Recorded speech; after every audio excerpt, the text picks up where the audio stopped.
Herkese salam. Kanalımıza xoş gəlmisiniz. Bugünkü videomuzda qanın tərkibi və onun funksiyaları haqqında danışacağıq. Gəlin başlayaq.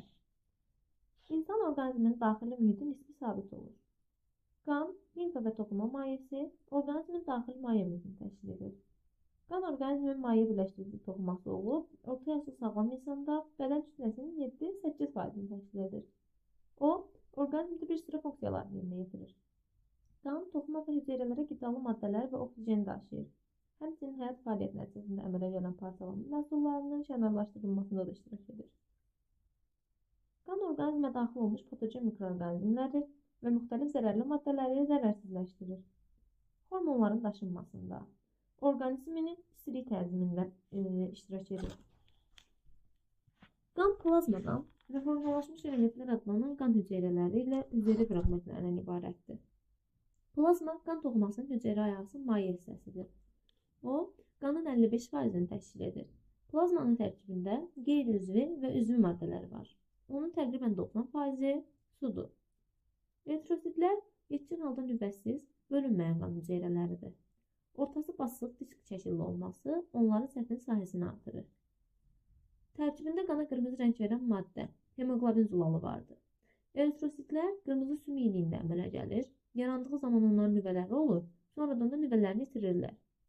Ömürləri 120 gündür. Qaraciyər və dalaqda parçalanırlar.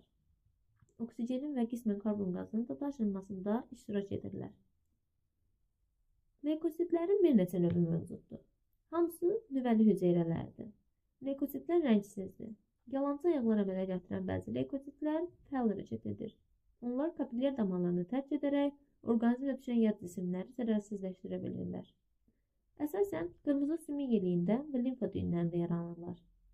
Bir neçə saatdan bir neçə ilə qədər yaşaya bilən leykositlər adətən dalaqda parçalanırlar. Orqanizmin mikroblardan, zəhərli maddələrdən, yad hüceyrə və toxumalardan qorunmasında mühüm rol oynayırlar. Leykositlərin bəzi növləri mikroorqanizm və yad cisimciklərə yaxınlaşaraq öz yalançı ayaqları ilə onları əhatə edirlər. Sonra isə öz sitoplazmaları içərisinə alaraq su fermentlərin iştirakı ilə onları orada həll edirlər. Bu proses fagosintez adlanır.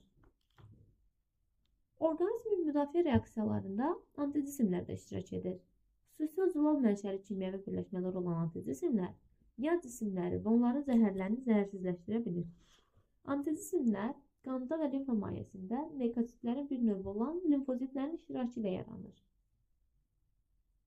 Trombositlər rəngsizdir, nüvələri olmur. Onları qırmızı sümük iliyində əmələ gəlirlər. Yaşama müddəti 7-10 gün olan trombositlər qaraciyər və dalaqda parçalanırlar. Trombositlər qanın laxtalanmasını təmin edirlər.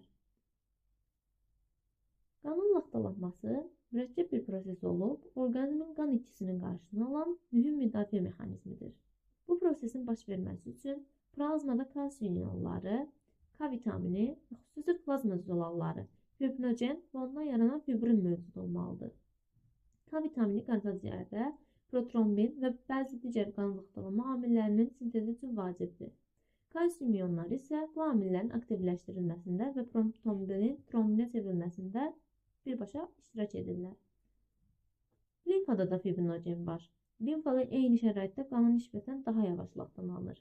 İrsi xəstəlik olan hemolifiyadan əziyyət çəkən insanlarda laxtalanmanı təmin edən amillərin bəzilərinin olmadığı üçün də laxtalanma qabiliyyəti pozulur. Bu videomuzun sonuna gəlib çatırıq.